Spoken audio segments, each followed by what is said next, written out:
Channel Punjabi ਤੇ global Punjab ਦੇਖ ਰਹੇ ਦਰਸ਼ਕਾਂ ਦਾ ਪ੍ਰੋਗਰਾਮ ਫਰੰਟ ਲਾਈਨ ਵਿੱਚ ਬਹੁਤ-ਬਹੁਤ ਸਵਾਗਤ। ਦੋਸਤੋ ਹਾਜ਼ਰ ਹਾਂ ਤੁਹਾਡੇ ਨਾਲ ਗੱਲਾਂ ਬਾਤਾਂ ਕਰਨ ਦੇ ਲਈ।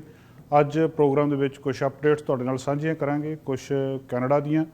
ਡਾਕਟਰ ਪ੍ਰਗਟ ਸਿੰਘ ਭੁਰਜੀ ਹੋਰਾਂ ਨਾਲ ਖਾਸ ਤੌਰ ਤੇ ਅਸੀਂ ਗੱਲਬਾਤ ਕਰਨੀ ਹੈ। ਉਹਨਾਂ ਨਾਲ ਬਹੁਤ ਸਾਰੀਆਂ ਗੱਲਾਂ ਕਰਨ ਵਾਲੀਆਂ ਨੇ। ਤੁਹਾਡੇ ਬਹੁਤ ਸਾਰੇ ਸਵਾਲ ਨੇ ਜਿਹੜੇ ਤੁਸੀਂ ਪੁੱਛੇ ਨੇ ਵੈਕਸੀਨ ਸੰਬੰਧੀ, ਓਪਨਿੰਗ ਸੰਬੰਧੀ, ਕਦੋਂ ਕੀ ਖੋਲ੍ਹਣਾ, ਕਿਸ ਤਰੀਕੇ ਦੇ ਨਾਲ ਇਹ ਹੋਊਗਾ ਸਾਰਾ ਕੁਝ, ਕਦੋਂ ਹਾਲਾਤ ਨੋਰਮਲ ਹੋਣਗੇ। ਪਲ ਪਲ ਰੋਜ਼ਾਨਾ ਅਸੀਂ ਇਹ ਗੱਲ ਕਰਦੇ ਹਾਂ, ਪਰ ਰੋਜ਼ਾਨਾ ਹੀ ਇਹ ਸੂਚਨਾ ਵੀ ਬਦਲ ਰਹੀ ਹੈ। ਰੋਜ਼ਾਨਾ ਸਾਡੇ ਕੋਲ ਨਵੀਆਂ ਗੱਲਾਂ ਸਾਹਮਣੇ ਆ ਰਹੀਆਂ। ਕੈਨੇਡਾ ਦੇ ਵੱਖ-ਵੱਖ ਪ੍ਰੋਵਿੰਸਿਸ ਦੇ ਵਿੱਚ ਬਿਜ਼ਨੈਸਿਸ, ਬਾਕੀ ਸਾਰਾ ਕੰਮਕਾਰ ਖੁੱਲ੍ਹ ਰਿਹਾ। ਅੱਜ ਖਾਸ ਤੌਰ 'ਤੇ BC ਦੇ ਵਿੱਚ ਜਿਹੜੀ ਅਨਾਊਂਸਮੈਂਟ ਹੋਈ ਆ, ਉਹਦੇ ਵਿੱਚ ਉਹਨਾਂ ਨੇ ਫੇਜ਼ਸ ਅਨਾਊਂਸ ਕੀਤੇ ਆ, ਜਿਹਦੇ ਵਿੱਚ ਉਹਨਾਂ ਨੇ ਦੱਸਿਆ ਕਿ ਇਹਨਾਂ 4 ਫੇਜ਼ਸ ਦੇ ਵਿੱਚ ਉਹਨਾਂ ਨੇ ਸਾਰਾ ਕੁਛ ਇਹ ਰੈਸਟ੍ਰਿਕਸ਼ਨਸ ਜਿਹੜੀਆਂ ਚੱਕ ਦੇਣੀਆਂ। ਸੋ ਗੱਲ ਪਹਿਲੇ ਫੇਜ਼ ਤੋਂ ਲੈ ਕੇ ਚੌਥੇ ਫੇਜ਼ ਤੱਕ ਆ। ਚੌਥੇ ਫੇਜ਼ ਦੇ ਵਿੱਚ ਇਹ ਹੈ ਵੀ ਜਦੋਂ ਵੈਕਸੀਨ ਆਊਗੀ ਉਸ ਵੇਲੇ ਸਾਰਾ ਕੁਝ ਪਹਿਲਾਂ ਵਰਗਾ ਹੋਣਾ। ਕਦੋਂ ਵੈਕਸੀਨ ਆਉਂਦੀ ਆ, ਕਦੋਂ ਸਾਰਾ ਕੁਝ ਪਹਿਲਾਂ ਵਰਗਾ ਹੁੰਦਾ, ਪਹਿਲੇ ਤੇ ਆਖਰੀ ਫੇਜ਼ ਦੇ ਵਿਚਕਾਰ ਇਹ ਸਾਰਾ ਕੁਝ ਆ। ਦੂਜਾ ਸਵਾਲ ਪੈਦਾ ਹੁੰਦਾ ਕਿ ਇਸ ਸਮੇਂ ਇਹਨਾਂ ਨੇ ਕੀ ਖੋਲ੍ਹਣਾ, ਕੀ ਚੀਜ਼ਾਂ ਜਿਹੜੀਆਂ ਸਰਕਾਰ ਕਹਿ ਰਹੀ ਆ। ਕੁਝ ਰਾਹਤਾਂ ਉਹ ਕਹਿੰਦੇ ਅਸੀਂ ਦੇ ਰਹੇ ਹਾਂ ਇਸ ਮਹੀਨੇ ਤੋਂ ਹੀ, ਇਸ ਮਹੀਨੇ ਦੇ ਅੱਧ ਤੋਂ ਬੇਸਿਕਲੀ ਕੁਝ ਚੀਜ਼ਾਂ ਹੁਣ ਤੋਂ ਸ਼ੁਰੂ ਕਰ ਰਹੇ ਆ। ਪਰ ਮੋਟੇ ਰੂਪ ਦੇ ਵਿੱਚ ਇਸ ਗੱਲ ਨੂੰ ਸਮਝਣ ਦੇ ਲਈ ਇਹ ਆ ਕਿ 15 ਮਈ ਤੋਂ ਜਿਹੜੀਆਂ ਸਿਹਤ ਸੇਵਾਵਾਂ ਆ ਉਹਨਾਂ ਨੂੰ ਬਹਾਲ ਕਰ ਲੈਣਗੇ। ਜਿਹੜੀਆਂ ਇਲੈਕਟਿਵ ਸਰਜਰੀਜ਼ ਆ, ਕਿਸੇ ਦਾ ਕੁਛ ਦੰਦਾਂ ਦਾ ਹੋਣ ਵਾਲਾ ਆ, ਉਹਨਾਂ ਚੀਜ਼ਾਂ ਨੂੰ ਓਪਨ ਕਰ ਦੇਣਗੇ। ਦੁਬਾਰਾ ਜਾ ਸਕਦੇ ਹੋ ਤੁਸੀਂ ਡੈਂਟਿਸਟ ਕੋਲ, ਕਿਸੇ ਦੀ ਕੋਈ ਫਿਜ਼ੀਓਥੈਰੇਪੀ ਦਾ ਹੈਗਾ ਪਿਆ, ਜਾਂ ਮਸਾਜ ਆ, ਕਾਇਰੋਪ੍ਰੈਕਟਰ ਆ, ਇੱਦਾਂ ਦੀਆਂ ਜਿਹੜੀਆਂ ਸਰਵਿਸਿਜ਼ ਆ ਇਹ ਖੋਲ੍ਹ ਦੇਣਗੇ ਇਸ ਮਹੀਨੇ ਦੇ ਅੱਧ ਤੋਂ 15 ਮਈ ਦੇ ਨੇੜੇ ਤੇੜੇ ਤੋਂ। ਜਿਹੜੇ ਹੇਅਰ ਸਲੂਨ ਨੇ, ਵਾਲ ਕੱਟਣ ਵਾਲੇ ਨੇ, ਉਹਨਾਂ ਨੂੰ ਵੀ ਖੋਲ੍ਹ ਦੇਣਗੇ। ਪਰ ਇਹ ਸਾਰਾ ਕੁਛ ਸੋਸ਼ਲ ਡਿਸਟੈਂਸ ਨੂੰ ਧਿਆਨ ਵਿੱਚ ਰੱਖ ਕੇ ਕੀਤਾ ਜਾਊਗਾ। ਮਾਸਕ ਪਹਿਨਣਾ ਉਹ ਕਹਿੰਦੇ ਜ਼ਰੂਰੀ ਹੋਊਗਾ। ਇਹਨਾਂ ਲਈ ਤੁਸੀਂ ਇੱਦਾਂ ਨਹੀਂ ਆ ਵੀ ਜਦੋਂ ਮਰਜ਼ੀ ਚਲੇ ਗਏ, ਵਾਕ-ਇਨ ਵੀਜ਼ਾ ਚਾਰਜ ਨੇ, ਬਾਹਰ ਲਾਈਨ ਲਾ ਕੇ ਖੜ੍ਹ ਕੇ ਜਾਂ ਅੰਦਰ ਬੈਠ ਗਏ, ਇੱਕ ਜਣਾ ਵਾਲ ਕੱਟ ਰਿਹਾ, ਉਹਦੇ ਵਿੱਚ ਇੱਕ ਸੋਸ਼ਲ ਡਿਸਟੈਂਸ ਰੱਖਣਾ ਹੋਊਗਾ। ਪਹਿਲਾਂ ਅਪੁਆਇੰਟਮੈਂਟ ਬਣਾਉਣੀ ਪਊਗੀ।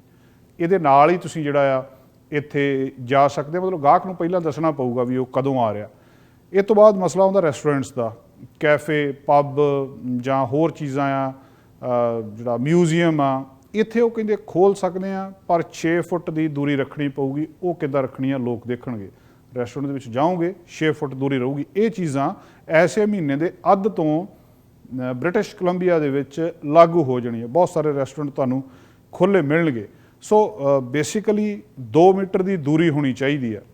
ਹੋਰ ਜਿਹੜੀਆਂ ਚੀਜ਼ਾਂ ਨੇ, ਲਾਇਬ੍ਰੇਰੀਜ਼ ਨੇ, ਇੱਕ ਬਹੁਤ ਵੱਡਾ ਕੰਸਰਨ ਸੀ, ਜਾਂ ਇਹ ਸਾਰਾ ਕੁਝ ਵੀ ਦੁਬਾਰਾ ਖੋਲ੍ਹ ਸਕਦੇ ਆ। ਪਾਰਕ, ਬੀਚਿਸ, ਸਾਰੇ ਕਾਰੋਬਾਰਾਂ ਨੂੰ ਇੱਕੋ ਗੱਲ ਦਾ ਧਿਆਨ ਰੱਖਣਾ ਪਊਗਾ, ਚਾਹੇ ਪਹਿਲਾ ਫੇਜ਼ ਆ, ਚਾਹੇ ਦੂਜਾ ਫੇਜ਼ ਆ, ਚਾਹੇ ਤੀਜਾ ਫੇਜ਼ ਆ, ਕਿ ਜਿਹੜਾ ਸੋਸ਼ਲ ਡਿਸਟੈਂਸਿੰਗ ਆ ਉਹ ਰੱਖਣੀ ਜ਼ਰੂਰੀ ਆ ਤਾਂ ਕਿ ਇਹ ਟਰਾਂਸਮਿਟ ਨਾ ਹੋ ਸਕੇ।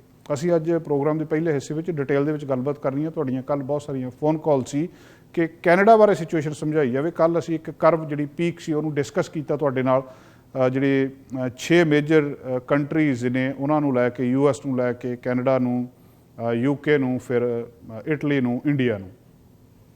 ਅੱਜ ਅਸੀਂ ਕੈਨੇਡਾ ਦੇ ਵੱਖ-ਵੱਖ ਪ੍ਰੋਵਿੰਸਿਸ ਦੇ ਵਿੱਚ ਕੀ ਸਥਿਤੀ ਆ, ਉੱਥੇ ਉਹ ਕਰਵ ਕਿਸ ਤਰ੍ਹਾਂ ਉੱਤੇ ਜਾ ਕੇ ਥੱਲੇ ਆ ਰਹੀ ਆ, ਉਹਨੂੰ ਡਿਸਕਸ ਕਰਾਂਗੇ। ਅਤੇ BC ਦੀ ਜਿਹੜੀ ਖਾਸ ਸੂਚਨਾ ਕਿ ਅੱਜ ਇਹ ਸਾਰਾ ਕੁਛ ਖੋਲ੍ਹ ਰਹੇ ਆ। ਜੇ ਇਨਫੈਕਸ਼ਨ ਨਾ ਹੋਈ, ਪਹਿਲਾਂ ਇਹ ਸਾਰੀ ਚੀਜ਼ ਨੂੰ ਦੇਖਣਗੇ ਕਿ ਇਸ ਮਹੀਨੇ ਦੇ ਅੱਧ ਤੋਂ ਇਹਨਾਂ ਚੀਜ਼ਾਂ ਨੂੰ ਖੋਲ੍ਹ ਦੇਣਗੇ 6 ਫੁੱਟ ਦੀ ਦੂਰੀ ਨਾਲ। ਜੇ ਇਹ ਇਨਫੈਕਸ਼ਨ ਨਾ ਵਧੀ, ਨੰਬਰ ਆਫ ਕੇਸਿਸ ਨਾ ਵਧੇ, ਉਹਦੇ ਤੋਂ ਬਾਅਦ ਫਿਰ ਹੋਟਲ, ਰਿਜ਼ੋਰਟ ਜਿਹੜੇ ਆ ਉਹ ਜੂਨ ਦੇ ਵਿੱਚ ਜਾਂ ਅੱਗੇ ਜਾ ਕੇ ਕਿਸੇ ਵੇਲੇ ਖੋਲ੍ਹ ਸਕਦੇ ਆ। ਥੋੜ੍ਹਾ ਜਿਹਾ ਲੰਬਾ ਸਮਾਂ ਆ, ਪਰ ਇੱਕ ਰਾਹਤ ਤੁਹਾਨੂੰ ਜ਼ਰੂਰ ਮਿਲ ਜਾਣੀ ਆ ਕਿ ਇਸ ਮਹੀਨੇ ਦੇ ਅੱਧ ਤੋਂ, ਮਤਲਬ ਥੋੜ੍ਹੇ ਦਿਨਾਂ ਨੂੰ ਹੀ, ਜਿਹੜੇ ਆ ਬਹੁਤ ਸਾਰੇ ਨਾਨ ਅਸੈਂਸ਼ੀਅਲ ਕੰਮ ਆ ਉਹ ਖੁੱਲ੍ਹ ਜਾਣਗੇ। ਤੁਹਾਡੀਆਂ ਇਲੈਕਟਿਵ ਸਰਜਰੀਜ਼ ਹੋ ਸਕਣਗੀਆਂ, ਤੁਸੀਂ ਵਾਲ ਕਟਾ ਸਕਦੇ ਆ, ਬਹੁਤ ਕੁਛ ਹੋਰ ਕਰ ਸਕਦੇ ਆ, ਰੈਸਟੋਰੈਂਟ ਜਾ ਸਕਦੇ ਆ, ਪਰ 6 ਫੁੱਟ ਦੀ ਦੂਰੀ ਨਾਲ। ਇਹ ਹੁਣ ਰੈਸਟੋਰੈਂਟ ਦੇ ਵਿੱਚ ਕਿੱਦਾਂ ਰੱਖਦੇ ਆ ਤੁਸੀਂ, ਬਾਕੀ ਥਾਵਾਂ ਦੇ ਉੱਤੇ ਕਿੱਦਾਂ ਰੱਖੀ ਜਾਂਦੀ ਆ, ਇਹਦਾ ਜਿਹੜਾ ਤੁਹਾਨੂੰ ਬਿਨਾਂ ਸ਼ੱਕ ਖਿਆਲ ਰੱਖਣਾ ਪਊਗਾ। ਹੁਣ ਦੋਸਤੋ ਅਸੀਂ ਗੱਲਬਾਤ ਕਰਦੇ ਹਾਂ ਕੈਨੇਡਾ ਦੀ। ਪੂਰੇ ਕੈਨੇਡਾ ਦੇ ਵਿੱਚ ਕੁਝ ਪ੍ਰੋਵਿੰਸਿਸ ਨੂੰ ਅਸੀਂ ਡਿਸਕਸ ਕਰਾਂਗੇ ਕਿ ਅਸਲ ਦੇ ਵਿੱਚ ਸਥਿਤੀ ਕੀ ਆ, ਪੂਰੇ ਕੈਨੇਡਾ ਦੇ ਵਿੱਚ ਕਿੰਨੇ ਕੇਸਿਸ ਨੇ।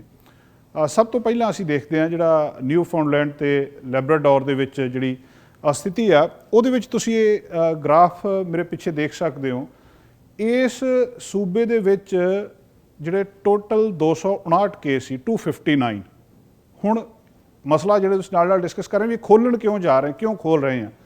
ਮੇਰੇ ਪਰਲੇ ਪਾਸੇ ਦੇਖ ਰਹੇ ਹੋ ਕਿ ਉਧਰੋਂ ਪੀ ਕੇ ਸ਼ੁਰੂ ਹੁੰਦੀ ਆ, ਇੱਥੇ ਸਿਖਰ ਦੇ ਉੱਤੇ ਆਉਂਦੀ ਆ, ਫਿਰ ਘਟਣੀ ਸ਼ੁਰੂ ਹੋ ਗਈ ਆ। ਬਿਮਾਰੀ ਸਿਰੇ ਤੇ ਗਈ, ਉਹਦੇ ਤੋਂ ਬਾਅਦ ਘਟਣੀ ਸ਼ੁਰੂ ਹੋ ਗਈ। 259 ਕੇਸ ਸੀ ਇੱਥੇ, ਪਰ ਇਸ ਵੇਲੇ ਸਿਰਫ 12 ਨੇ। ਜਿਹੜੇ 244 ਕੇਸਿਸ ਸੀਗੇ ਇੱਥੇ, 244 ਜਿਹੜੇ ਮਰੀਜ਼ ਸੀ ਉਹ ਠੀਕ ਹੋ ਗਏ। 259 ਦੇ ਵਿੱਚੋਂ 244 ਠੀਕ ਹੋ ਗਏ। 12 ਇਸ ਵੇਲੇ ਸਿਰਫ ਹੈਗੇ ਨੇ ਜਿਨ੍ਹਾਂ ਨੂੰ ਇਹ ਬਿਮਾਰੀ ਆ, ਤੇ 3 ਇੱਥੇ ਅਨਫੋਰਚੂਨੇਟਲੀ ਮੌਤਾਂ ਹੋਈਆਂ। ਦੂਜਾ ਜਿਹੜਾ ਪ੍ਰੋਵਿੰਸ ਸਾਡਾ ਸਭ ਤੋਂ ਵੱਧ ਜਿਹਨੇ ਧਿਆਨ ਖਿੱਚਿਆ, ਕੁਬੈਕ ਨੇ। ਕੁਬੈਕ ਦੇ ਵਿੱਚ ਸਭ ਤੋਂ ਜ਼ਿਆਦਾ ਨੰਬਰ ਆਫ ਕੇਸਿਸ ਆਏ। ਇੱਥੇ ਹੀ ਕੈਨੇਡਾ ਦਾ ਜਿਹੜਾ ਸੈਂਟਰ ਬਣਿਆ, ਜਿਵੇਂ ਚੀਨ ਦੇ ਵਿੱਚ ਵੁਹਾਨ ਸੀ, ਅਮਰੀਕਾ ਦੇ ਵਿੱਚ ਨਿਊਯਾਰਕ ਸੀ, ਇਟਲੀ ਦੇ ਵਿੱਚ ਉਹ ਜਿਹੜਾ ਪਰਲੀ ਸਾਈਡ ਸੀਗੀ ਉੱਥੇ ਇੱਕ ਪੁਆਇੰਟ ਦੇ ਉੱਤੇ ਸੀਗੀ। ਕੈਨੇਡਾ ਦੇ ਵਿੱਚ ਇਹ ਜਿਹੜਾ ਪੁਆਇੰਟ ਸੀ ਇਹ ਕੁਬੈਕ ਬਣਿਆ। ਕੁਬੈਕ ਦੇ ਵਿੱਚ ਟੋਟਲ 34,327 ਕੇਸ ਸੀ। ਤੁਸੀਂ ਇਹ ਤੋਂ ਬਾਅਦ ਜਿਹੜਾ ਦੇਖੋਗੇ, ਜਿਹੜਾ ਇਹ ਗ੍ਰਾਫ ਆ ਕੁਬੈਕ ਦਾ, ਇਹ ਤੁਸੀਂ ਦੇਖ ਰਹੇ ਹੋ।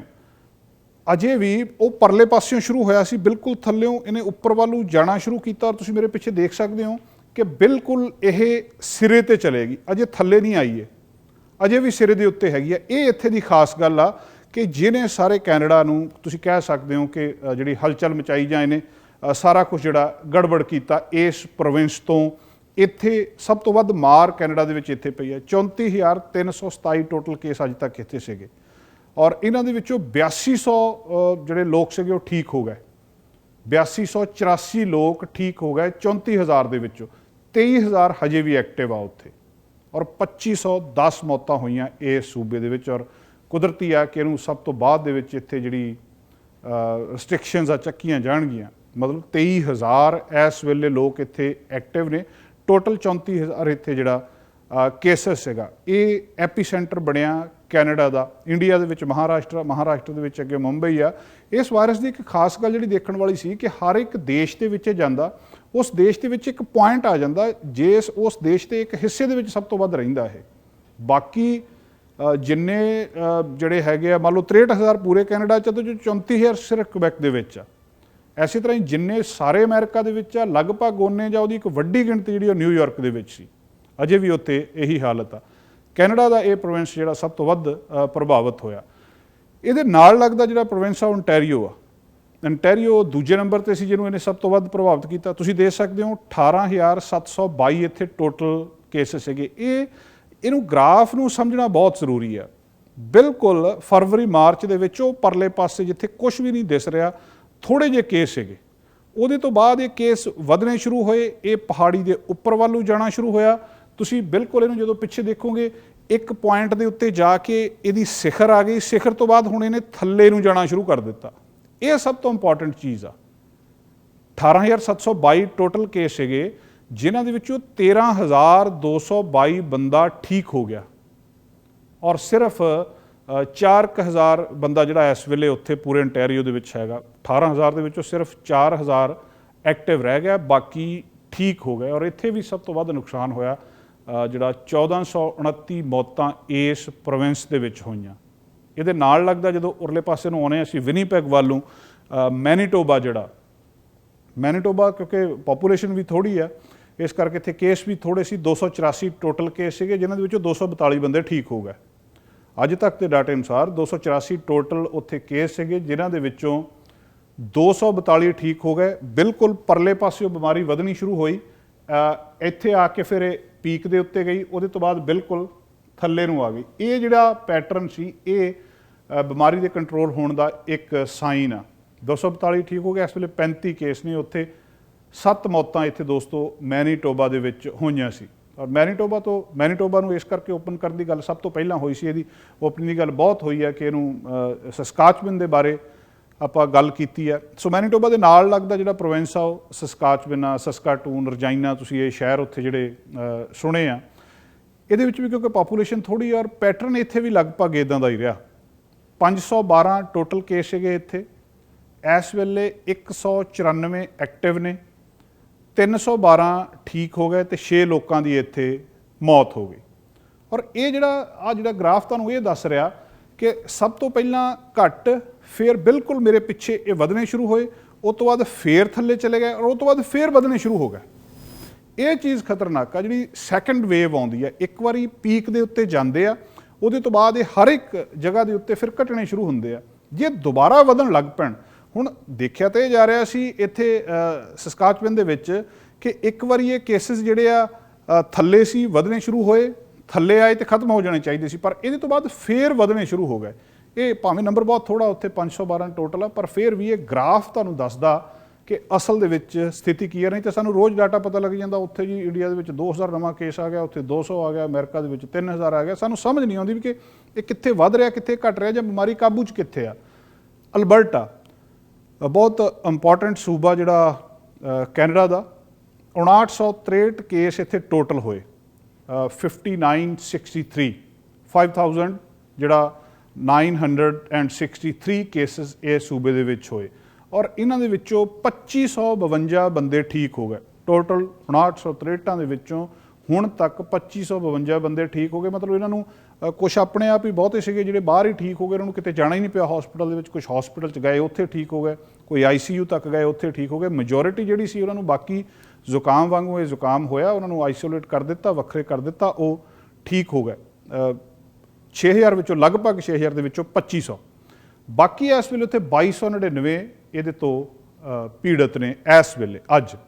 ਔਰ 2299 ਜਿਹੜੇ ਉਹਨਾਂ ਵਿੱਚੋਂ ਵੀ ਸਾਨੂੰ ਪਤਾ ਕਿ ਬਹੁਤ ਸਾਰੇ ਠੀਕ ਹੋ ਜਾਣੇ ਆ, ਉਹਨਾਂ ਨੂੰ ਵੱਖਰੇ ਰੱਖਿਆ ਜਾਂਦਾ ਹਰ ਥਾਂ ਦੀ ਤਰ੍ਹਾਂ। ਔਰ 112 ਮੌਤਾਂ ਇੱਥੇ ਹੋਈਆਂ। ਇੱਥੇ ਵੀ ਮੌਤਾਂ ਜਿਹੜੀਆਂ ਇਹਨਾਂ ਦੀ ਪਾਪੂਲੇਸ਼ਨ ਦੇ ਹਿਸਾਬ ਦੇ ਨਾਲ ਬਹੁਤ ਜ਼ਿਆਦਾ ਸੀ। ਔਰ ਆਖਰ ਦੇ ਵਿੱਚ ਅਸੀਂ ਦੇਖਦੇ ਹਾਂ BC ਨੂੰ, ਬ੍ਰਿਟਿਸ਼ ਕੋਲੰਬੀਆ ਨੂੰ। ਇੱਥੇ ਸ਼ੁਰੂ ਇੱਥੇ ਹੋਇਆ ਸੀ BC ਦੇ ਵਿੱਚ, ਪਹਿਲੇ ਕੇਸਿਸ ਇੱਥੇ ਆਏ ਸੀ ਕੈਨੇਡਾ ਦੇ, ਪਰ ਕਿਸੇ ਨਾ ਕਿਸੇ ਤਰ੍ਹਾਂ ਬਚਾ ਰਿਹਾ। ਹੁਣ ਜਦੋਂ ਇੱਥੋਂ ਦੇਖਦੇ ਤੁਸੀਂ 2200 ਜਿਹੜਾ 55 ਟੋਟਲ ਕੇਸ ਇੱਥੇ ਹੋਏ ਨੇ, 2255 ਕੇਸ, ਔਰ ਉਹ 2200 ਦੇ ਵਿੱਚੋਂ 1494 ਠੀਕ ਹੋ ਗਏ ਹੁਣ ਤੱਕ। ਜੇ 2200 ਨੂੰ ਹੋਏ, ਅਸੀਂ ਰੋਜ਼ ਸੁਣਦੇ ਹਾਂ, ਸਾਡੇ ਜਿਹੜੇ ਮਾਨਯੋਗ ਪ੍ਰੀਮੀਅਰ ਨੇ, ਸਾਡੇ ਜਿਹੜੇ ਹੈਲਥ ਆਫਿਸਰ ਨੇ, ਉਹ ਸਾਨੂੰ ਰੋਜ਼ ਜਿਹੜੀ ਇਹ ਜਾਣਕਾਰੀ ਦਿੰਦੇ ਵੀ ਅੱਜ 23 ਕੇਸ ਹੋ ਗਏ, ਅੱਜ 25 ਕੇਸ ਹੋ ਗਏ, ਅੱਜ 95 ਕੇਸ ਹੋ ਗਏ। ਉਹ ਜਿਹੜੇ ਕੇਸਿਸ ਨੇ ਵੱਧ ਤਾਂ ਰਹੇ ਨੇ, ਪਰ ਉਹਦੇ ਨਾਲ ਠੀਕ ਵੀ ਹੋ ਰਹੇ ਨੇ। ਸੋ 2225 ਜੇਕਰ ਅੱਜ ਤੱਕ ਅਸੀਂ ਗਿਣਦੇ ਹਾਂ, ਉਹਨਾਂ ਦੇ ਵਿੱਚੋਂ 1494 ਲੋਕ ਠੀਕ ਹੋ ਗਏ, ਠੀਕ ਹੋ ਕੇ ਆਪਣੇ ਘਰ ਚਲੇ ਗਏ। ਜਿਹੜੇ 124 ਮੌਤਾਂ ਵੀ ਹੋਈਆਂ ਇੱਥੇ, ਇਹ ਵੀ ਨਹੀਂ ਅਸੀਂ ਭੁੱਲ ਸਕਦੇ, ਬਹੁਤ ਵੱਡਾ ਇੱਕ ਅੰਕੜਾ ਹੈ ਇਹ ਵੀ।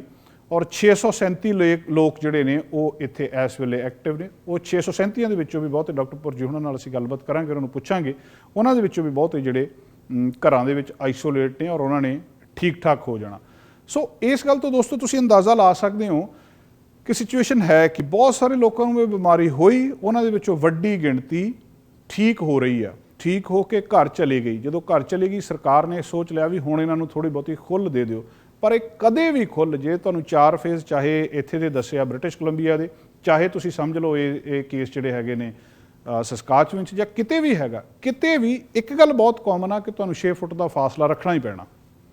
ਤੁਸੀਂ ਖੇਤਾਂ 'ਚ ਕੰਮ ਕਰਦੇ ਹੋ, ਤੁਸੀਂ ਕੀ ਕਰਦੇ ਹੋ, ਉਹ 6 ਫੁੱਟ ਦੀ ਦੂਰੀ ਜਿਹੜੀ ਹੈ ਤੁਹਾਨੂੰ ਰੱਖਣੀ ਪਊਗੀ, ਜੇ ਕੇਸਿਸ ਨਾ ਜ਼ਿਆਦਾ ਇਨਫੈਕਸ਼ਨ ਜਿਹੜੀ ਆ ਇੱਕ ਦੂਜੇ ਨੂੰ, ਕਿਉਂਕਿ ਹੁਣ ਤਾਂ ਸਾਰੇ ਰੋਕ ਕੇ ਰੱਖੇ ਨੇ। ਇਹਦੇ ਤੋਂ ਬਾਅਦ ਜਦੋਂ ਖੁੱਲ੍ਹ ਮਿਲਣੀ ਆ ਹੋਰ ਥੋੜ੍ਹੇ ਦਿਨਾਂ ਨੂੰ BC ਦੇ ਵਿੱਚ, ਇਹਦੇ 15 ਤਰੀਕ ਦੇ ਨੇੜੇ ਤੇੜੇ, ਉਦੋਂ ਤੋਂ ਫਿਰ ਖਤਰਾ ਆ ਕਿ ਜੇ ਕਿਸੇ ਨੂੰ ਹੋਇਆ ਉਹ ਹੋਰਿਆਂ ਨੂੰ ਵੀ ਜਿਹੜਾ ਫੈਲਾ ਸਕਦਾ। ਸੋ ਮਹੱਤਵਪੂਰਨ ਗੱਲ ਇਹ ਆ ਕਿ ਇਹਦੇ ਤੋਂ ਜਿੰਨਾ ਚਿਰ ਦੀ ਵੈਕਸੀਨ ਨਹੀਂ ਆਉਂਦੀ, ਜਿਹਦੀਆਂ ਕਿ ਖੋਜਾਂ ਬਹੁਤ ਸਾਰੇ ਦੇਸ਼ਾਂ ਦੇ ਵਿੱਚ ਚੱਲ ਰਹੀਆਂ, ਅਮਰੀਕਾ ਦੇ ਵਿੱਚ ਫਾਈਜ਼ਰ ਕੰਪਨੀ ਜਿਹੜੀ ਉਹ ਕਰ ਰਹੀ ਆ, ਉਹਨਾਂ ਨੇ ਕਿਹਾ ਅਸੀਂ ਫਾਲ ਤੱਕ ਲੈ ਆਵਾਂਗੇ। ਕੁਛ ਲੋਕ ਜਿਹੜੇ ਆ ਇਟਲੀ ਤੋਂ ਅੱਜ ਜਿਹੜੀ ਨਿਊਜ਼ ਆਈ ਆ ਕਿ ਉੱਥੇ ਉਹਨਾਂ ਨੇ ਦਾਅਵਾ ਕੀਤਾ ਵੀ ਅਸੀਂ ਇਹਨੂੰ ਚੂਹਿਆਂ 'ਤੇ ਸ਼ਾਇਦ ਟੈਸਟ ਕਰ ਲਿਆ, ਮਨੁੱਖਾਂ ਦੇ ਵਿੱਚ ਹੁਣ ਕਰ ਰਹੇ ਹਾਂ, ਅਸੀਂ ਬਹੁਤ ਨੇੜੇ ਵੀ ਬਣ ਗਈ ਆ, ਉਹਦੇ ਟੈਸਟ ਜਿਹੜੇ ਹੋ ਰਹੇ ਆ। ਸੋ ਜਦੋਂ ਤੱਕ ਉਹ ਵੈਕਸੀਨ ਨਹੀਂ ਬਣ ਕੇ ਆਉਂਦੀ, ਉਦੋਂ ਤੱਕ ਤੁਸੀਂ ਪਹਿਲਾਂ ਵਰਗਾ ਕੁਝ ਵੀ ਨਹੀਂ ਕਰ ਸਕਦੇ। ਜਿੱਦਾਂ ਅਸੀਂ ਅਕਸਰ ਗੱਲਬਾਤ ਕਰਦੇ ਹਾਂ, ਇਸ ਸਾਲ ਦਸੰਬਰ ਤੱਕ ਤੁਸੀਂ ਆਸ ਰੱਖ ਸਕਦੇ ਹੋ ਕਿ ਨਾਰਮਲ ਜਿਹੜੀਆਂ ਇੰਟਰਨੈਸ਼ਨਲ ਫਲਾਈਟਸ ਆ ਉਹ ਹੋਣਗੀਆਂ, ਇੱਕ ਦੂਜੇ ਇੱਧਰ ਉੱਧਰ ਤੁਸੀਂ ਜਾ ਸਕੋਗੇ। ਪਰ ਫਿਰ ਵੀ ਇਹਨੇ ਦੁਨੀਆ ਨੂੰ 2 ਯੁੱਗਾਂ ਦੇ ਵਿੱਚ, 2 ਹਿੱਸਿਆਂ ਦੇ ਵਿੱਚ ਵੰਡ ਦਿੱਤਾ, ਕਲੀਅਰ ਕੱਟ। ਇੱਕ ਇਹਦੇ ਤੋਂ ਕਰੋਨਾ ਵਾਇਰਸ ਤੋਂ ਪਹਿਲੇ ਦੁਨੀਆ, ਇੱਕ ਕਰੋਨਾ ਵਾਇਰਸ ਤੋਂ COVID-19 ਤੋਂ ਬਾਅਦ ਦੀ ਦੁਨੀਆ। ਦੁਨੀਆ ਦੀ ਇਕੋਨਮੀ ਇਹਦੇ ਤੋਂ ਹਿੱਲੀ ਆ, ਦੁਨੀਆ ਦੇ ਰਿਸ਼ਤੇ ਵਿਗੜੇ ਨੇ। ਚੀਨ ਤੇ ਅਮਰੀਕਾ ਬਿਨਾਂ ਸ਼ੱਕ ਸਿੱਧੇ ਇੱਕ ਦੂਜੇ ਵੱਲ ਨੂੰ ਉਂਗਲਾਂ ਕਰਕੇ ਖੜੇ ਨੇ ਕਿ ਤੁਸੀਂ ਪੈਦਾ ਕੀਤਾ ਜਾਂ ਤੁਸੀਂ ਸਾਡੇ 'ਤੇ ਦੋਸ਼ ਲਾ ਰਹੇ ਹੋ। ਵਰਲਡ ਹੈਲਥ ਆਰਗੇਨਾਈਜੇਸ਼ਨ ਵਰਗੀਆਂ ਸੰਸਥਾਵਾਂ ਇਹਦੇ ਘੇਰੇ ਦੇ ਵਿੱਚ ਆ ਗਈਆਂ, ਉਹਨਾਂ ਦੇ ਜਿਹੜੇ ਡਾਇਰੈਕਟਰ ਜਨਰਲ ਨੇ ਉਹਨਾਂ ਤੱਕ ਸ਼ੱਕ ਹੋਣ ਲੱਗ ਪਿਆ ਵੀ ਇਹ ਕਿਸੇ ਦੂਜੇ ਦੇਸ਼ ਦੇ ਨਾਲ ਰਲੇ ਨੇ। ਅਮਰੀਕਾ ਨੇ ਸਿੱਧਾ ਸਿੱਧਾ ਇਹ ਦੋਸ਼ ਲਾਇਆ ਕਿ ਇਹਦੇ ਜਿਹੜੇ ਡਾਇਰੈਕਟਰ ਜਨਰਲ ਨੇ ਇਹ ਕਿਉਂਕਿ ਇਹਨਾਂ ਦਾ ਪਿਛਲੇ ਸਬੰਧ ਜਿਹੜੇ ਨੇ ਉਹ ਇਹਨਾਂ ਦੇ ਨਾਲ ਜੁੜਦੇ ਨੇ ਚੀਨ ਦੇ ਨਾਲ। ਚੀਨ ਦੇ ਜਿਹੜੇ ਡਿਪਲੋਮੈਟਸ ਸੀਗੇ ਉਹਨਾਂ ਨੇ ਬਹੁਤ ਸਖਤ ਲੌਬਿੰਗ ਕਰਕੇ ਇਹਨਾਂ ਨੂੰ ਡਾਇਰੈਕਟਰ ਜਨਰਲ ਬਣਾਇਆ ਸੀ। ਇਸ ਕਰਕੇ ਇਹ ਕਿਤੇ ਨਾ ਕਿਤੇ ਚੀਨ ਦੀ ਬੋਲੀ ਬੋਲ ਰਿਹਾ। ਦੁਨੀਆ ਦਾ ਸਾਰਾ ਢਾਂਚਾ ਚੇਂਜ ਹੋ ਰਿਹਾ। ਬਹੁਤ ਸਾਰੀਆਂ ਕੌਨਸਪੀਰੇਸੀ ਥਿਊਰੀਜ਼ ਨੇ। ਦੁਨੀਆ ਦੀ ਪਾਵਰ ਕਿਤੇ ਨਾ ਕਿਤੇ ਇੱਧਰੋਂ ਉੱਧਰ ਹੋ ਰਹੀ ਆ। ਅਸੀਂ ਜਿਹੜੀ ਹਰ ਇੱਕ ਚੀਜ਼ ਦੇ ਉੱਤੇ ਮੇਡ ਇਨ ਚਾਈਨਾ ਦੇਖ ਰਹੇ ਸੀ, ਉਹ ਬਹੁਤ ਸਾਰੀਆਂ ਕੰਪਨੀਆਂ ਜਿਹੜੀਆਂ ਇੱਥੇ ਦੀਆਂ ਮੈਨੂਫੈਕਚਰਿੰਗ ਚਾਈਨਾ ਦੇ ਵਿੱਚ ਕਰਵਾਉਂਦੀਆਂ ਸੀ, ਉਹ ਚਾਈਨਾ ਤੋਂ ਬਾਹਰ ਜਾਣ ਬਾਰੇ ਸੋਚ ਰਹੀਆਂ। ਔਰ ਬਾਹਰ ਜਾਣ ਲਈ ਉਹਨਾਂ ਦੇ ਕੋਲ ਰਸਤੇ ਥੋੜ੍ਹੇ ਹੀ ਨੇ। ਨਾਲ ਹੀ ਇੰਡੀਆ ਪੈਂਦਾ, ਨਾਲ ਹੀ ਬੰਗਲਾਦੇਸ਼, ਤਾਈਵਾਨ, ਉਹਨਾਂ ਦੇਸ਼ਾਂ ਦੇ ਵਿੱਚ ਉਹਨਾਂ ਨੇ ਥਾਂ ਲੱਭਣੀ ਸ਼ੁਰੂ ਕਰ ਦਿੱਤੀ ਆ। ਇੰਡੀਆ ਨੇ ਉਹਨਾਂ ਨੂੰ ਕਹਿ ਦਿੱਤਾ ਵੀ ਤੁਸੀਂ ਇੱਥੇ ਆ ਸਕਦੇ ਹੋ, ਅਸੀਂ ਤੁਹਾਨੂੰ ਜ਼ਮੀਨ ਦੇਵਾਂਗੇ। ਜਿਹੜੇ ਵੀ ਹੋਰ ਉਹਨਾਂ ਦੇ ਰੂਲਸ ਐਂਡ ਰੈਗੂਲੇਸ਼ਨਸ ਆ ਉਹਦੇ ਤਹਿਤ ਇਹ ਬਹੁਤ ਕੁਝ ਸ਼ਿਫਟ ਹੋਣਾ ਆਉਣ ਵਾਲੇ ਸਮੇਂ ਦੇ ਵਿੱਚ। ਸਿਹਤ ਪੱਖੋਂ ਵੀ ਇਹ ਲੋਕਾਂ ਨੂੰ ਆਦਤ ਪੈ ਜਾਣੀ ਆ, ਔਰ ਵਾਤਾਵਰਨ ਪੱਖੋਂ ਵੀ। ਔਰ ਤੀਜੀ ਗੱਲ ਜਿਹੜੀ ਇਕੋਨਮੀ ਆ ਕਿ ਦੋ ਧਰੁਵ ਦੁਨੀਆ ਦੇ, ਪੂਰਬ ਅਤੇ ਪੱਛਮ ਦੇ ਵਿੱਚ ਅਮਰੀਕਾ, ਪੂਰਬ ਦੇ ਵਿੱਚ ਚੀਨ, ਇਹਨਾਂ ਨੇ ਦੋਵਾਂ ਨੇ ਕਿੱਧਰਲੇ ਪਾਸੇ ਸ਼ਿਫਟ ਹੋਣਾ ਪਾਵਰ ਨੇ। ਔਰ ਇੱਕ ਸਮੇਂ ਦੇ ਉੱਤੇ ਆ ਕੇ ਇਹ ਬੜਾ ਸਪਸ਼ਟ ਸਵਾਲ ਸਾਰਿਆਂ ਦੇ ਸਾਹਮਣੇ ਹੋ ਗਿਆ ਕਿ ਪਤਾ ਹੁਣ ਲੱਗਿਆ ਜਾ ਕੇ ਕਿ ਸਾਰੀ ਦੁਨੀਆ ਹਰ ਕੰਮ ਦੇ ਲਈ ਚੀਨ ਦੇ ਉੱਤੇ ਨਿਰਭਰ ਕਰਦੀ ਹੈ, ਚਾਹੇ ਉਹ ਮਾਸਕ ਆ, ਚਾਹੇ ਉਹ ਟੈਸਟ ਕਿੱਟ ਆ, ਕਿਹੜੀ ਚੀਜ਼ ਆ। ਔਰ ਇਹਨੇ ਸੋਚਣ ਲਈ ਮਜਬੂਰ ਕਰ ਦਿੱਤਾ ਕਿ ਤੁਹਾਨੂੰ ਕਿਤੇ ਨਾ ਸਾਰੇ ਦੇਸ਼ਾਂ ਨੂੰ ਆਪਣੀ ਪ੍ਰੋਡਕਸ਼ਨ ਭਾਵੇਂ ਮਹਿੰਗੀ ਪੈਂਦੀ ਆ ਉਹ ਕਰਨੀ ਪਊਗੀ। ਉੱਥੇ ਕਿਉਂ ਸ਼ਿਫਟ ਹੋਈਆਂ, ਜਾਂ ਉਹਦੇ ਜਿਹੜੇ ਆਲਟਰਨੇਟਿਵ ਨੇ ਉਹ ਲੱਭਣੇ ਪੈਣਗੇ। ਇੰਡੀਆ ਐਕਸਪਲੋਰ ਹੋ ਸਕਦਾ, ਉੱਥੇ ਇਹ ਸਾਰੇ ਕੰਮ ਪਹਿਲਾਂ ਵੀ ਹੁੰਦੇ ਆ। ਉੱਥੇ ਹੋਰ ਕੰਪਨੀਆਂ ਜਾਣਗੀਆਂ। ਚੀਨ ਦੇ ਵਿੱਚੋਂ ਜਿਹੜੀਆਂ ਅੱਜ ਦੀਆਂ ਲੇਟੈਸਟ ਨਿਊਜ਼ ਨੇ ਉਹ ਆ ਰਹੀਆਂ ਕਿ ਬਹੁਤ ਸਾਰੀਆਂ ਕੰਪਨੀਆਂ ਮਲਟੀਨੈਸ਼ਨਲ ਜਿਹੜੀਆਂ ਅਮਰੀਕਾ ਦੀਆਂ ਜਾਂ ਦੂਜੇ ਦੇਸ਼ਾਂ ਦੀਆਂ ਕੰਪਨੀਆਂ ਨੇ ਉੱਥੋਂ ਬਾਹਰ ਆਉਣਾ ਚਾਹੁੰਦੀਆਂ ਨੇ ਆਪਣੀ ਪ੍ਰੋਡਕਸ਼ਨ ਦੇ ਲਈ। ਅਤੇ ਉਹ ਪ੍ਰੋਡਕਸ਼ਨ ਦੇ ਲਈ ਉਹਨਾਂ ਕੋਲ ਦੂਜਾ ਸਭ ਤੋਂ ਜਿਹੜਾ ਸਸਤੀ ਲੇਬਰ ਵਾਲਾ ਦੇਸ਼ ਆ ਉਹ ਇੰਡੀਆ ਆ। ਉੱਥੇ ਬਹੁਤ ਸਾਰੀਆਂ ਕੰਪਨੀਆਂ ਜਾਣ ਬਾਰੇ ਸੋਚ ਰਹੀਆਂ ਨੇ। ਸੋ ਦੋਸਤੋ, ਪ੍ਰੋਗਰਾਮ ਦੇ ਅਗਲੇ ਹਿੱਸੇ ਵਿੱਚ ਅਸੀਂ ਗੱਲਬਾਤ ਕਰਦੇ ਹਾਂ ਡਾਕਟਰ ਪ੍ਰਗਟ ਸਿੰਘ ਪੁਰਜੀ ਹੋਣਾ ਦੇ ਨਾਲ। ਡਾਕਟਰ ਸਾਹਿਬ ਦੇ ਨਾਲ ਅਸੀਂ ਗੱਲਬਾਤ ਕਰਦੇ ਹਾਂ, ਸਾਡੇ ਨਾਲ ਨੇ। ਉਹਨਾਂ ਦੇ ਨਾਲ ਅਸੀਂ ਗੱਲਬਾਤ ਕਰਕੇ ਉਹਨਾਂ ਤੋਂ ਜਿਹੜੀ ਆ ਜਾਣਕਾਰੀ ਲੈਂਦੇ ਹਾਂ। ਡਾਕਟਰ ਸਾਹਿਬ, ਬਹੁਤ ਬਹੁਤ ਸਵਾਗਤ ਹੈ ਜੀ। ਜੀ ਆਇਆਂ ਨੂੰ। ਬਹੁਤ ਬਹੁਤ ਧੰਨਵਾਦ ਜਸਕਰਨ ਜੀ, ਤੇ ਸਾਰੇ ਦੇਖਣ ਵਾਲਿਆਂ ਨੂੰ ਸਤਿ ਸ੍ਰੀ ਅਕਾਲ, ਨਮਸਤੇ, ਸਲਾਮ, ਆਦਾਬ। ਵਾਹਿਗੁਰੂ ਜੀ ਕਾ ਖਾਲਸਾ, ਵਾਹਿਗੁਰੂ ਜੀ ਕੀ ਫਤਿਹ। ਡਾਕਟਰ ਸਾਹਿਬ, ਸਾਨੂੰ ਜਾਣਕਾਰੀ ਦਿਓਗੇ? ਮੈਂ ਥੋੜ੍ਹਾ ਜਿਹਾ ਡਾਟਾ ਸਾਂਝਾ ਕਰ ਰਿਹਾ ਸੀ ਦਰਸ਼ਕਾਂ ਦੇ ਨਾਲ ਕਿ ਇਸ ਵੇਲੇ ਕਿਹੜੀ ਸਥਿਤੀ ਹੈ, ਔਰ ਖਾਸ ਕਰ BC ਬਾਰੇ ਸਾਨੂੰ ਅਪਡੇਟ ਕਰਿਓ ਵੀ ਕਿਹੜੀ। ਮੈਂ ਇੱਕ ਜਨਰਲ ਜੀ ਗੱਲ ਦੱਸੀ ਹੈ ਕਿ ਕਿਹੜੀਆਂ ਚੀਜ਼ਾਂ ਕਿੱਦਾਂ ਖੋਲ੍ਹਣਗੀਆਂ ਜੀ। ਹਾਂਜੀ, ਜੋ BC ਦੀ ਸਿਚੁਏਸ਼ਨ ਪਿਛਲੇ ਕਰੀਬਨ ਹਫਤੇ ਤੋਂ ਚੰਗੀ ਚੱਲ ਰਹੀ ਸੀ, ਕਿਉਂਕਿ ਅਗਰ ਆਪਾਂ ਹਸਪੀਟਲ 'ਚ ਦੇਖੀਏ ਸਿਰਫ 77 ਲੋਕੀ ਆ ਤੇ ICU 'ਚ 20 ਤੋਂ ਥੱਲੇ ਆ ਜੀ। ਭਾਵੇਂ ਸਾਡਾ ਡੈਥ ਰੇਟ ਬਹੁਤ ਆਪਾਂ ਗਿਣਤੀ ਕਰ ਲਿੱਤੀ 124, ਲੇਕਿਨ ਅਸੀਂ ਅਗਰ 5 ਮਿਲੀਅਨ ਦਾ ਕੋਈ ਵੀ ਜੂਰਿਸਡਿਕਸ਼ਨ ਹੋਵੇ, ਕੋਈ ਸਿਟੀ ਹੋਵੇ, ਕੋਈ ਸਟੇਟ ਹੋਵੇ, ਪ੍ਰੋਵਿੰਸ ਹੋਵੇ, ਕੰਟਰੀ ਹੋਵੇ, ਪੂਰੇ ਨਾਰਥ ਅਮਰੀਕਾ ਔਰ ਪੂਰੇ ਯੂਰਪ ਦੇ ਸਾਡਾ ਲੋਵੇਸਟ ਰਿਹਾ।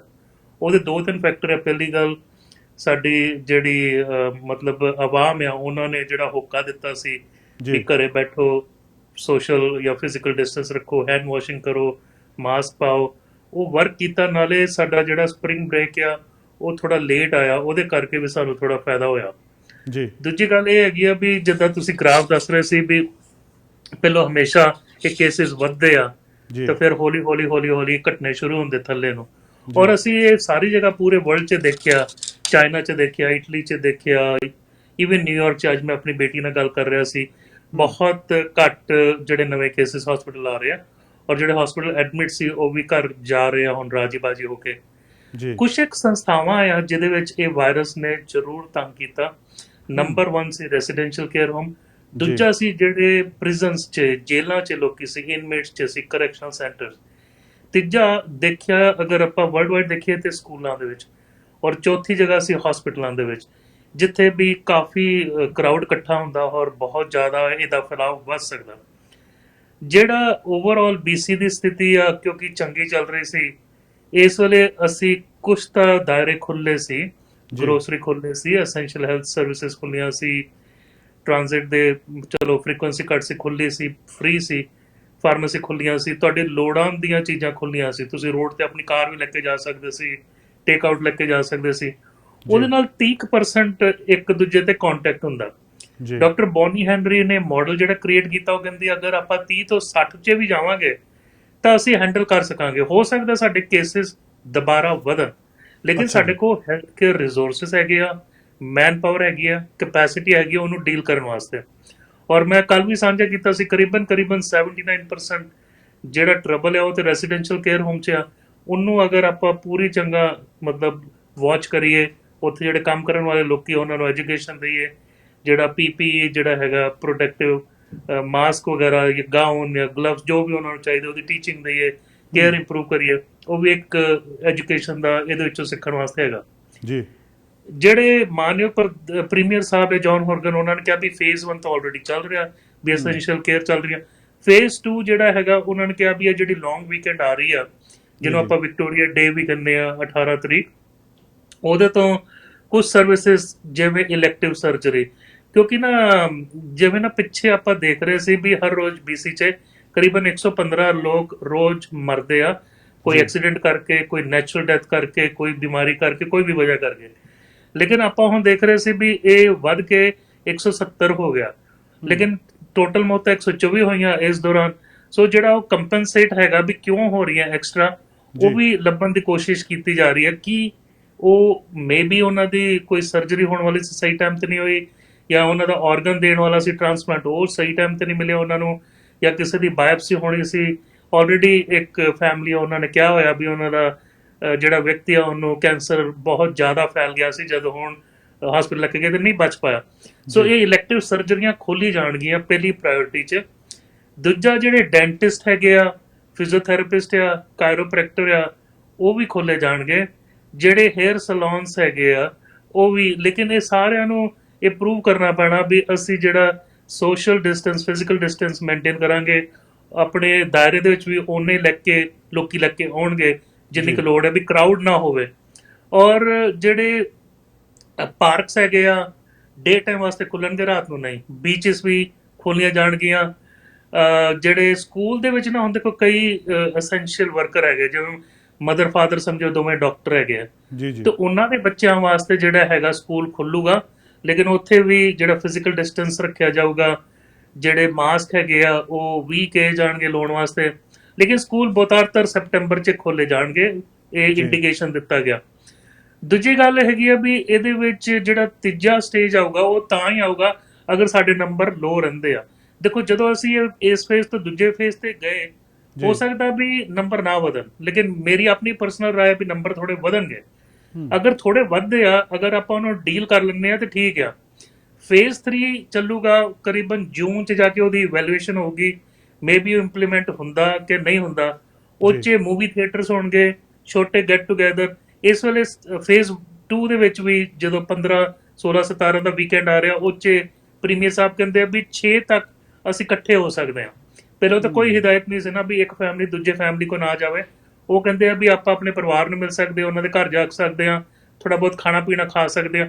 ਲੇਕਿਨ ਅਗਰ ਕੋਈ ਵੀ ਵਿਅਕਤੀ ਬਿਮਾਰ ਹੈਗਾ, ਜਿਹਨੂੰ ਬੁਖਾਰ ਹੈਗਾ ਜਾਂ ਕੋਵਿਡ ਦੇ ਲੱਛਣ ਹੈ, ਤੇ ਤੁਹਾਨੂੰ ਥੋੜਾ ਜਿਹਾ ਆਪਣਾ ਜਰਨਲ ਨੌਲੇਜ ਤੇ ਲੌਜਿਕ ਯੂਜ਼ ਕਰਨਾ ਪੈਣਾ ਵੀ ਆਪਾਂ ਨਾ ਕਰੀਏ। ਜੀ ਔਰ ਜਿਹੜਾ ਫੇਜ਼ 3 ਦੀ ਗੱਲ ਕਰ ਰਿਹਾ ਸੀ, ਜਿੱਥੇ ਮੂਵੀ ਥੀਏਟਰਸ ਵਗੈਰਾ ਆਉਂਦੇ ਆ, ਉਹ ਤਾਂ ਹੀ ਹੋਣਗੇ ਅਗਰ ਆਪਾਂ ਨੰਬਰਸ ਕੰਟਰੋਲ ਰੱਖ ਸਕੀਏ, ਵੀ ਆਪਾਂ ਮੈਨੇਜ ਕਰ ਸਕਦੇ ਹਾਂ। ਜੀ ਜਿਹੜਾ ਫੇਜ਼ 4 ਹੁੰਦਾ ਵੀ ਲਾਈਵ ਬੈਕ ਟੂਗੇਦਰ, ਵੱਡੇ ਵੱਡੇ ਕਨਸਰਟਸ, ਜਿੱਦਾਂ ਨਗਰ ਕੀਰਤਨ ਦੇ ਵਿੱਚ ਦੇਖੋ 50 ਤੋਂ ਥੱਲੇ ਤਾਂ ਨਗਰ ਕੀਰਤਨ ਕਦੇ ਹੋ ਨਹੀਂ ਸਕਦਾ। ਬਿਲਕੁਲ ਜੀ ਸਾਡੀ ਸ਼ਮੂਲੀਅਤ ਇੰਨੀ ਜ਼ਿਆਦਾ ਹੁੰਦੀ, ਭਾਵੇਂ ਜਿੱਥੇ ਮਰਜ਼ੀ ਨਗਰ ਕੀਰਤਨ ਹੋਵੇ, ਭਾਵੇਂ ਪ੍ਰਿੰਸ ਜਾਰਜ 'ਚ ਹੋਵੇ। ਸੋ ਇਹ ਨਗਰ ਕੀਰਤਨ ਜਿਹੜੇ ਦੂਜੇ ਇਵੈਂਟਸ ਹੈ ਜਿੱਥੇ ਲੋਕੀ ਇਕੱਠੇ ਹੁੰਦੇ 50 ਤੋਂ ਉੱਤੇ, ਉਹਦੀ ਮਾਨਤਾ ਸ਼ਾਇਦ ਨਹੀਂ ਮਿਲਣੀ, ਮੇਬੀ ਸਾਲ ਜਾਂ 1.5 ਸਾਲ ਜਾਂ 2 ਸਾਲ ਲੱਗ ਜਾਏਗਾ।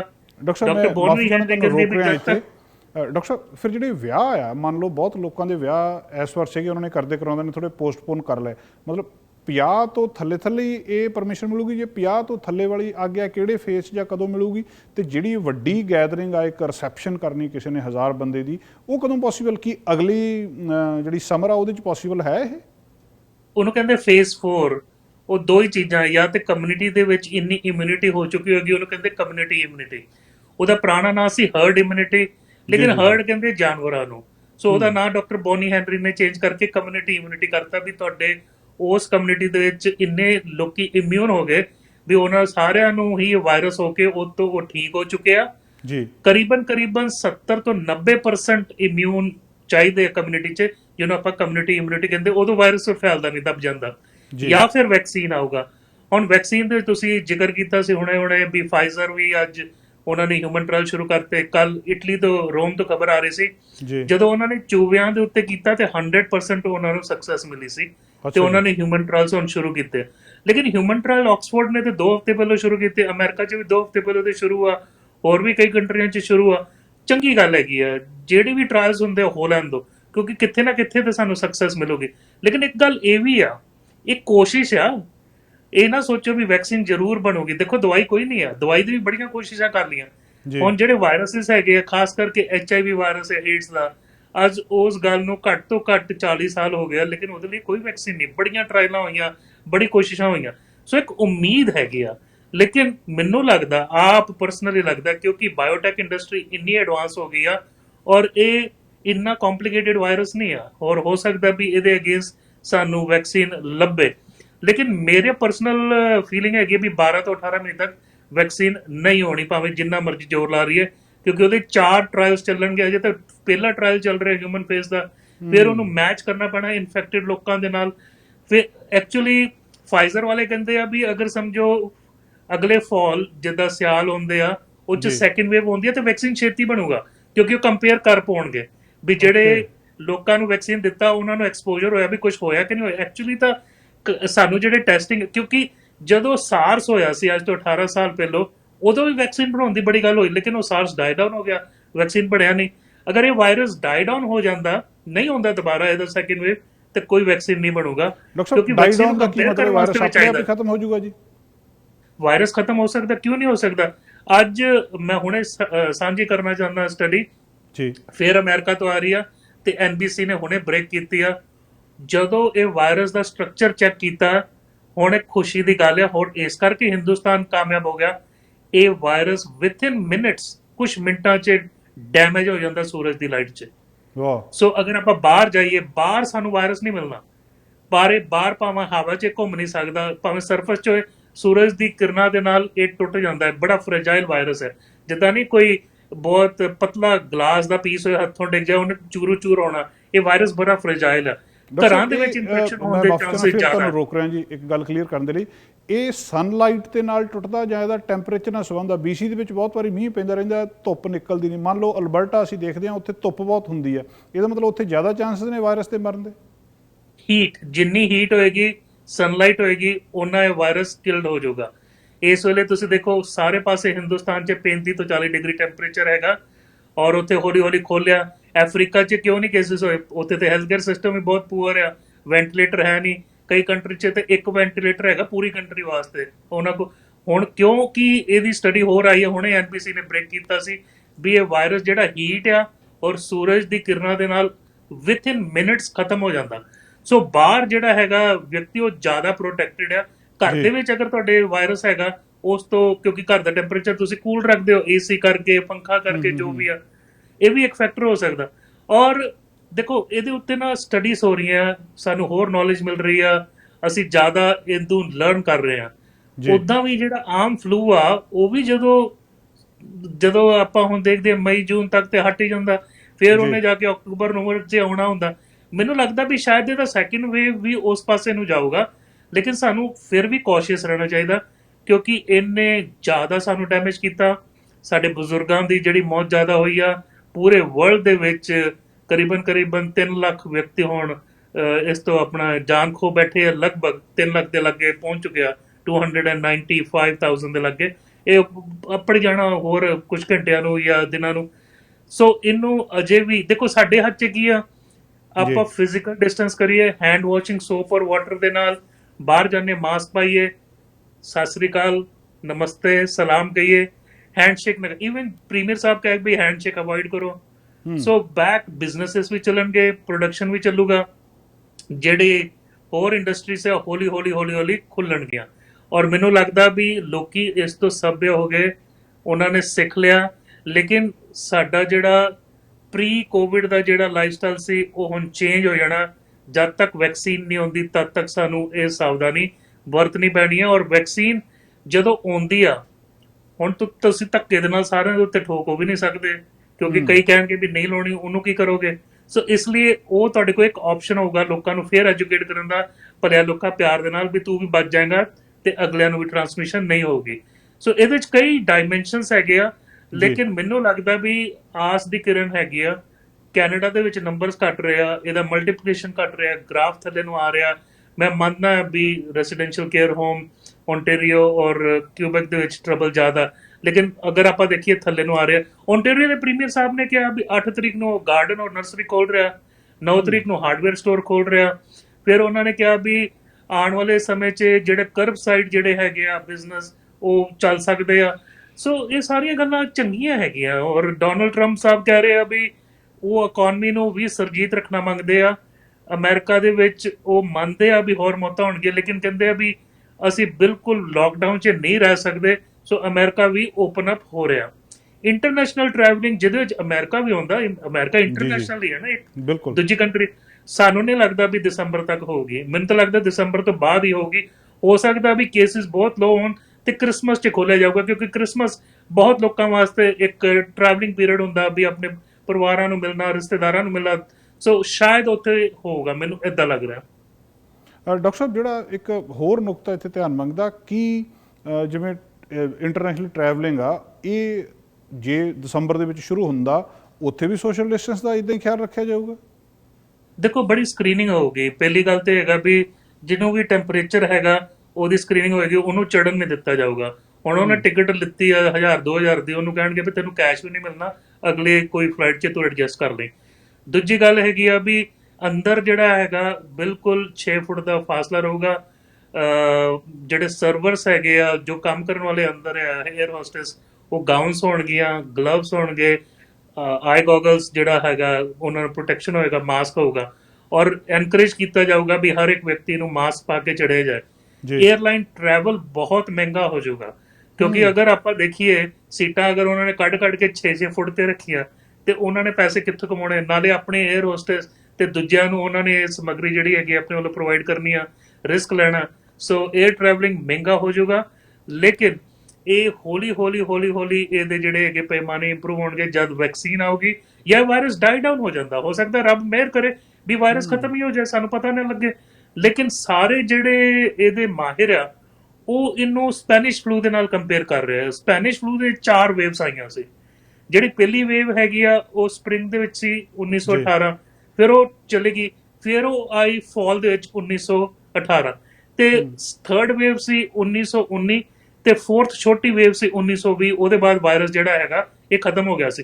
ਦੇਖੋ, ਉਦੋਂ ਕੋਈ ਵੈਕਸੀਨ ਨਹੀਂ ਸੀ, ਕੋਈ ਦਵਾ ਦਾਰੂ ਨਹੀਂ ਸੀ। 2 ਗੱਲਾਂ ਉਦੋਂ ਵੀ ਆਬਜ਼ਰਵ ਕੀਤੀਆਂ ਵੀ ਜਿਨ੍ਹਾਂ ਦਾ ਟੈਂਟਾਂ 'ਚ ਬਾਹਰ ਇਲਾਜ ਹੁੰਦਾ ਸੀ ਧੁੱਪੇ ਔਰ ਹਵਾ ਜਿਹੜੀ ਕਲੀਅਰ ਚੱਲਦੀ ਸੀ, ਉਹ ਛੇਤੀ ਰਿਕਵਰ ਹੁੰਦੇ ਸੀ। ਜਿਹੜੇ ਅੰਦਰ ਇਲਾਜ ਕਰਦੇ ਸੀ ਉਹਨਾਂ ਨੂੰ ਜ਼ਿਆਦਾ ਹਾਨੀ ਹੁੰਦੀ ਸੀ। ਸੋ ਫੇਰ ਗੱਲ ਉੱਥੇ ਹੁੰਦੀ ਆ ਵੀ ਸੂਰਜ, ਟੈਂਪਰੇਚਰ, ਖੁੱਲੀ ਹਵਾ ਤੁਹਾਡੇ ਸਿਹਤ ਵਾਸਤੇ ਉਦੋਂ ਵੀ 100 ਸਾਲ ਪਹਿਲਾਂ ਚੰਗੀ ਸੀ, ਅੱਜ ਵੀ ਚੰਗੀ ਆ ਔਰ ਫਿਊਚਰ 'ਚ ਵੀ ਚੰਗੀ ਰਹੇਗੀ। ਡਾਕਟਰ ਸਾਹਿਬ, ਇੰਡੀਆ ਬਾਰੇ ਅਸੀਂ ਥੋੜ੍ਹਾ ਜਿਹਾ ਤੁਹਾਡੇ ਕੋਲੋਂ ਅੰਦਾਜ਼ਾ ਜਾਣਨਾ ਚਾਹੁੰਦੇ ਵੀ ਤੁਸੀਂ ਇੱਕ ਮਾਹਰ ਵਜੋਂ ਕਿੱਦਾਂ ਦੇਖਦੇ ਆ ਸੋਸ਼ਲ ਡਿਸਟੈਂਸਿੰਗ ਉੱਥੇ ਪ੍ਰੈਕਟੀਕਲੀ ਬਹੁਤੀ ਪੋਸੀਬਲ ਨਹੀਂ। ਲੋਕ ਸਬਜ਼ੀ ਮੰਡੀ ਸਬਜ਼ੀ ਲੈਣ ਜਾਂਦੇ ਆ ਸਵੇਰੇ, ਹੋਰ ਬੜਾ ਕੁਛ ਆ, ਪਿੰਡ ਦੇ ਲੋਕ ਆਪਸ ਦੇ ਵਿੱਚ ਮਿਲਦੇ ਆ। ਕੀ ਉੱਥੇ ਕੋਈ ਕੁਦਰਤ ਜਿਹੜੀ ਆ ਕਿਰਪਾ ਕਰ ਸਕਦੀ ਆ ਬਈ ਸਾਰਾ ਕੁਝ ਠੀਕ ਠਾਕ ਹੋ ਜਾਵੇ? ਨਹੀਂ ਤਾਂ ਅਦਰਵਾਈਜ਼ ਉੱਥੇ ਜਿਹੜਾ ਬਹੁਤ ਵੱਡਾ ਇੱਕ ਡਰ ਲੱਗ ਰਿਹਾ ਉਹ ਸਾਰਾ ਕੁਝ ਦੇਖ ਕੇ ਕਿ ਜੇ ਉੱਥੇ ਟਰਾਂਸਮਿਸ਼ਨ ਹੋਣੀ ਸ਼ੁਰੂ ਹੋ ਗਈ, ਖਾਸ ਕਰ ਬੰਬੇ ਵਰਗੇ ਇਲਾਕੇ ਦੇ ਵਿੱਚ ਜਿੱਥੇ ਜਿਹੜੇ ਸਲਮ ਏਰੀਆਜ਼ ਨੇ, ਤਾਂ ਇਹਦੇ ਨਾਲ ਤਾਂ ਬਹੁਤ ਵੱਡਾ ਨੁਕਸਾਨ ਹੋ ਸਕਦਾ। ਔਰ ਦੁਨੀਆ ਦੇ ਇੱਕ ਇਹ ਵੀ ਅੰਦਾਜ਼ਾ ਲਾਇਆ ਜਾ ਰਿਹਾ ਕਿ ਆਉਣ ਵਾਲੇ 15 ਦਿਨਾਂ ਦੇ ਵਿੱਚ ਇੰਡੀਆ ਜਿਹੜਾ ਟੌਪ 'ਤੇ ਹੋਊਗਾ ਅਮਰੀਕਾ ਨੂੰ ਕ੍ਰਾਸ ਕਰਕੇ। ਸਾਰੇ ਮਾਹਿਰ ਇਹੀ ਕਹਿ ਰਹੇ ਆ ਔਰ ਮੈਂ ਗੱਲਾਂ ਕਰਦਾ। ਮੇਰਾ ਹੁਣ ਨਾ 2-3 ਬਹੁਤ ਹੀ ਬੁੱਧੀਜੀਵ ਜਿਹੜੇ ਇੰਡੀਆ 'ਚ ਵਾਇਰੋਲੋਜਿਸਟ ਹੈ, ਇੱਕ ਮੇਰੇ ਕਲਾਸ ਫੈਲੋਜ਼ ਔਰ ਸਾਡੇ ਹਸਪੀਟਲ ਦਾ ਗਰੁੱਪ ਹੈਗਾ, ਉਹ ਸਾਰੇ ਚਿੰਤਿਤ ਹੈ। ਜੇ ਡਾਕਟਰ ਉਹ ਕਹਿੰਦੇ ਆ ਵੀ ਸੈਕਿੰਡ ਵੇਵ ਇੰਨਾ ਘਾਤਕ ਹੋਣਾ ਹੁਣ ਵੀ ਉਹਨਾਂ ਕੋਲ ਹੈਂਡਲ ਨਹੀਂ ਹੋਣਾ। ਲੇਕਿਨ ਠੀਕ ਆ, ਚਿੰਤਾ ਜ਼ਾਹਿਰ ਆ ਔਰ ਆਵਾਮ ਨੂੰ ਕੰਟਰੋਲ ਕਰਨਾ ਬੜਾ ਔਖਾ, ਕਿਉਂਕਿ ਬਹੁਤੇ ਸਾਰੇ ਲੋਕੀ ਆ ਉਹ ਕਹਿੰਦੇ ਵੀ ਨਾ ਸਾਡਾ ਬਿਜਲੀ ਦਾ ਬਿੱਲ, ਨਾ ਸਾਡਾ ਰੈਂਟ, ਨਾ ਹੋਰ ਚੀਜ਼ਾਂ ਮਾਫ ਹੋਈਆਂ, ਆਮਦਨੀ ਸਾਡੀ ਹੈਗੀ ਨਹੀਂ, ਆਪਾਂ ਬਾਹਰ ਜਾਈਏ ਮਰੀਏ, ਰੋਟੀ ਨਾ ਖਾਈਏ, ਕੀ ਕਰੀਏ।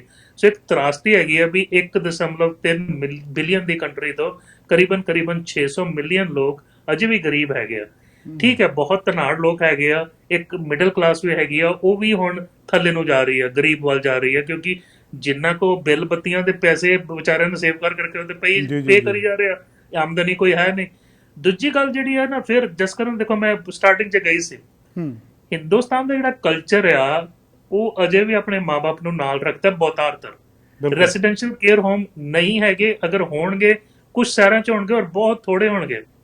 ਸੋ ਉਹ ਘਰ ਰਹਿੰਦੇ ਸੀ, ਭਾਵੇਂ ਜੋ ਵੀ ਸੀ, ਘਰ ਦਾ ਮਾਹੌਲ ਸੀ, ਗਰੀਬੀ ਸੀ, ਮਿਡਲ ਕਲਾਸ ਸੀ ਜਾਂ ਅਮੀਰੀ, ਉਹਦੇ ਕਰਕੇ ਵੀ ਇੱਕ ਫੈਕਟਰ ਹੈ, ਕਿਉਂਕਿ ਇੱਥੇ ਮੌਤਾਂ ਹੋਈਆਂ 79% ਰੈਸੀਡੈਂਸ਼ੀਅਲ ਕੇਅਰ ਹੋਮ 'ਚ ਕੈਨੇਡਾ 'ਚ ਜੀ। ਦੂਜਾ ਟੈਂਪਰੇਚਰ, ਫਿਰ ਮੈਂ ਗੱਲ ਕਰ ਰਿਹਾ, ਬਹੁਤ ਸਾਰੇ ਲੋਕੀ ਬਾਰਿਸ਼ ਹੁੰਦੇ ਆ ਜਿੱਥੇ ਧੁੱਪ ਹੁੰਦੀ ਆ, ਹਵਾ ਹੁੰਦੀ ਫਰੈਸ਼। ਥਰਡ ਜਿਹੜਾ BCG ਇੰਜੈਕਸ਼ਨ ਆ, ਉਹਦੀ ਫਿਰ ਸਟੱਡੀ ਆ ਰਹੀ ਆ ਔਰ ਉਹਨਾਂ ਨੇ ਹੁਣ ਬੱਚਿਆਂ 'ਚ ਕੀਤੀ ਆ ਵੀ ਜਿਹੜਾ ਬੱਚਾ ਉਹਨੂੰ BCG ਦਾ ਜਦੋਂ ਟੀਕਾ ਲੱਗਦਾ, ਹੁਣ ਕੈਨੇਡਾ 'ਚ ਨਹੀਂ ਲਾਉਂਦੇ ਅਸੀਂ ਕਿਉਂਕਿ ਇਹ ਵਿਕਸਿਤ ਮੁਲਕ ਹੈ 'ਚ TB ਹੁੰਦਾ ਨਹੀਂ ਆ। ਲੇਕਿਨ ਜਿਹੜੀ ਸਟੱਡੀ ਉਹਨਾਂ ਨੇ ਪਬਲਿਸ਼ ਕੀਤੀ ਉਹ ਇਹ ਆ ਵੀ ਜਿਹੜੇ ਬੱਚੇ ਨੂੰ BCG ਟੀਕਾ ਲੱਗਦਾ, ਜਿੱਥੇ ਵੀ ਲੱਗਦਾ, ਮੋਸਟਲੀ ਹੁਣ ਥਰਡ ਵਰਲਡ ਕੰਟਰੀ ਜਾਂ ਡਿਵੈਲਪਿੰਗ ਕੰਟਰੀਜ਼ 'ਚ ਲੱਗ ਰਿਹਾ, ਉਹਨਾਂ ਨੂੰ ਹੋਰ ਇਨਫੈਕਸ਼ਨ ਹੋਣ ਦੇ ਚਾਂਸਸ ਘਟ ਜਾਂਦੇ ਆ, ਉਹਨਾਂ ਨੂੰ ਹਸਪੀਟਲ ਐਡਮਿਸ਼ਨ ਦੇ ਚਾਂਸਸ ਘਟ ਜਾਂਦੇ ਆ, ਉਹਨਾਂ ਨੂੰ ਹੋਰ ਵਾਇਰਸ, ਬੈਕਟੀਰੀਅਲ ਨਿਮੋਨੀਆ ਦੇ ਚਾਂਸਸ ਘਟ ਜਾਂਦੇ। ਸੋ ਮੈਨੂੰ ਇਹ ਵੀ ਲੱਗਦਾ ਕਿਤੇ ਨਾ ਕਿਤੇ ਸਾਨੂੰ ਜਿਹੜਾ BCG ਟੀਕਾ ਕੰਪਲਸਰੀ ਹੈ ਇੰਡੀਆ ਲੱਗਦਾ ਹਰ ਇੱਕ ਨੂੰ ਜਿਹੜਾ ਜੰਮਦਾ, ਉਹਨੇ ਵੀ ਸ਼ਾਇਦ ਥੋੜੀ ਪ੍ਰੋਟੈਕਸ਼ਨ ਦਿੱਤੀ। ਚੌਥੀ ਗੱਲ, ਹੋ ਸਕਦਾ ਪਰਮਾਤਮਾ ਨੇ ਕੋਈ ਮਿਹਰ ਕੀਤੀ।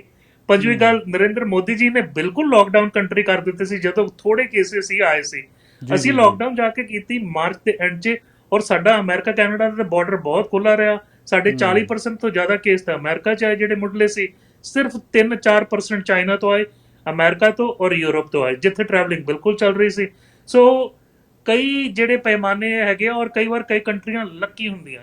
ਹੁਣ ਇਹ ਵੀ ਜਿਹੜਾ ਵਾਇਰਸ ਆ 60 ਇਅਰਸ ਤੋਂ ਉੱਤੇ ਜਿਹੜੇ ਹੈਗੇ 90% ਡੈਥ ਕੈਨੇਡਾ ਦੀ ਰਿਕਾਰਡਡ ਹੈਗੀ ਆ ਜੋ ਹੋਈਆਂ। ਹੁਣ ਹਿੰਦੁਸਤਾਨ ਦਾ ਜਿਹੜਾ ਐਵਰੇਜ ਏਜ ਆ ਇਸ ਵੇਲੇ ਹੈਗੀ 23 ਸਾਲ ਦੀ, ਔਰ ਅਫਰੀਕਾ ਦੀ ਐਵਰੇਜ ਏਜ ਹੈਗੀ 19 ਸਾਲ ਦੀ।